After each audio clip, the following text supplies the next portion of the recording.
bien, nous allons ouvrir maintenant un dossier dramatique, un double dossier, puisque l'actualité de ces dernières semaines nous a donné l'occasion de rapprocher deux événements qui nous semblent constituer un ensemble. Un ensemble qu'on pourrait appeler racisme blanc, racisme noir. Le racisme blanc, qui est beaucoup d'actualité en ce moment, ce n'est pas pour une fois aux États-Unis que nous l'avons trouvé, mais c'est beaucoup plus près de chez nous, dans un pays où on ne s'attendait pas à le découvrir, en Angleterre. En Angleterre et dans une petite ville anglaise qui est un faubourg de la grande cité industrielle de Birmingham, petite ville qui s'appelle Sedgwick et qui a connu quelques remous ces temps derniers. Je voudrais vous dire que ce reportage que vous allez voir a été réalisé par une équipe de journalistes et de réalisateurs de 5 colonnes à la une, Jean-Christophe Averti et Maurice Sévenot, mais il a été réalisé à la demande de la BBC et il est passé, avant de passer ici, en anglais, en version anglaise bien entendu, sur les antennes de la BBC dans l'émission Panorama, qui est un peu le 5 colonnes anglais. Et je crois que ainsi ce reportage, comme vous pourrez en juger tout à l'heure, témoigne de deux choses. D'une part de cette forme de racisme que nous ne connaissions pas, mais aussi de l'extraordinaire objectivité d'une grande télévision qu'est la BBC, et c'est une occasion de lui tirer notre chapeau.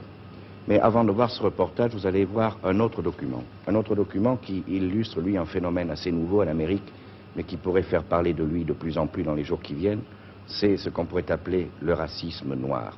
Ce racisme noir, il existe à Harlem et chez cette association que l'on appelle, vous le savez, les Black Muslims, les musulmans noirs. Alors, regardez, nous sommes à Harlem.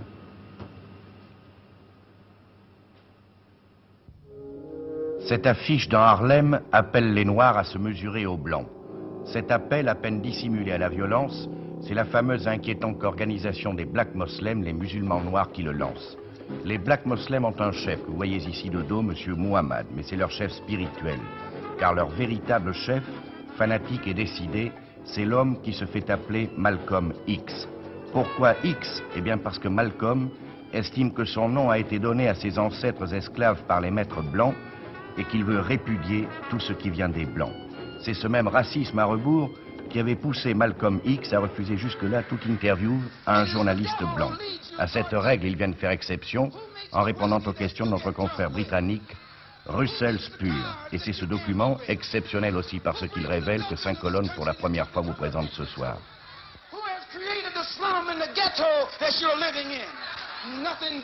And since the American white man has used his control over the press and over the textbooks and over all forms of media to make it appear that he has done us a favor by bringing us here and enslaving us, then the Honorable Elijah Muhammad has to rewrite history or retell history. And since the white man can't dispute this truth, he tries to defend himself by saying that Mr. Muhammad is teaching hate. It's not hate to say that we were kidnapped and brought here, it's truth. It's not hate to say that we were Jim Crow, discriminated and segregated, it's truth. It's not hate to say that the Supreme Court, which is the highest court in this country, came up with a hypocritical desegregation decision 9 years ago, which they haven't enforced yet. That's not hate, that's truth. You're quoted as having said when an airliner crashed with a number of white people on board that you were glad it happened.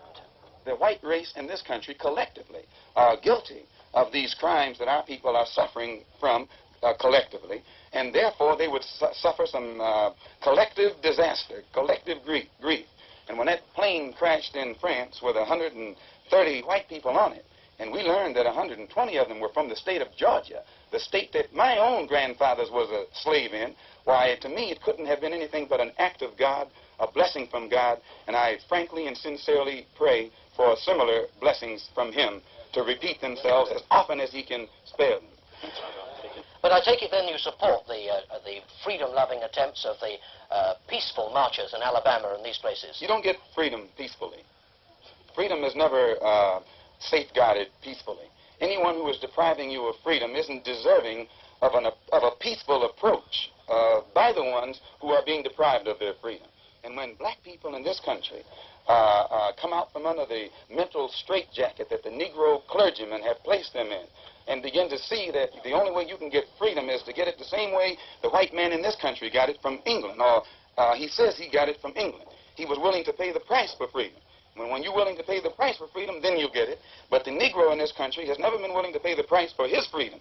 All of the price that we have been paying in the past has been freedom for the white man. We fought abroad so that the white man in America could be free today to sick police dogs on us, to beat our people in the heads with police clubs, and to turn water hose on little women and children and babies simply because they want to walk down the street like decent human beings. That's now the only way you can have peace is to eliminate those injustices, and the American white man is not going to eliminate them. He's going to talk that pretty talk, but he'll still continue to practice those inhuman deeds.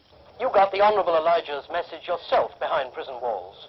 When I was a Christian, I committed many crimes, and those crimes led to my own imprisonment, and also led to my being very atheistic, agnostic first and then atheistic. And it was only after hearing the religious teachings of the Honorable Elijah Muhammad that I became religious and was able to reform myself and rehabilitate myself. But I learned that after trying to reform and rehabilitate myself, that the American white man was more against me then than he was when I was a criminal, when I had criminal tendencies and was trying to carry out or practice his Christianity. Do you blame Christianity for your crimes?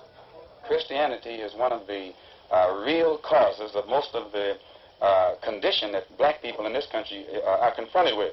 It's the religious concept that Christianity has given Negroes in this country that makes us almost incapable of solving our own problems. The black man in this country has a different religious concept when he's a Christian than the white man has. If you notice, the black man is the only one who will turn the other cheek to his enemy, or who will love his enemy, or who will pray for those who despitefully use him, just because he thinks that's what Jesus wants him to do. Now, the white man preaches the same thing, but he doesn't practice it. Now, this refusal to integrate, surely it must lead to demands for your own state in America. The black people in this country have been like a misfit wife married to the white man here who hasn't treated us right. And today, since we have given up all hope of him ever changing, we want a divorce. We want a complete separation, but we want a property settlement. And we think that the white man, we think that the American government should give us a property settlement, which means part of this country which they robbed from the Indians with our help, and which they have worked up to make the kind of land that it is today. Do you think this really practical? Don't you think that the future really lies with a peaceful transformation of the scene? If the American government, the Supreme Court, the President of the United States, the Congress and the Senate, and all these white liberals have said that they're for integration, and these Negroes haven't gotten any more integration than they have, well, that's more impractical than separation.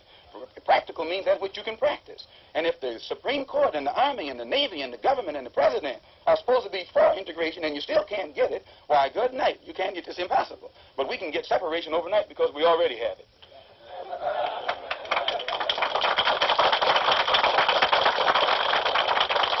Mr. Malcolm, thank you very much. You're welcome, sir. I thank you for letting the people over in Europe know what the white man in this country is doing to black people and the hypocrisy he's practicing when he accuses them over there of not getting their house in order. 20 million black people in this country have been just as thoroughly colonized by the American white man in a more shrewd, modern way than all of the colonized people in Angola, South Africa, or any other part of this world. But the white man over here hides his own dirt by constantly pointing toward Britain and France and Portugal and these other countries and accusing them of being colonial powers when he mastered colonialism before those countries ever knew what it was. Thank you very much. Thank you, sir.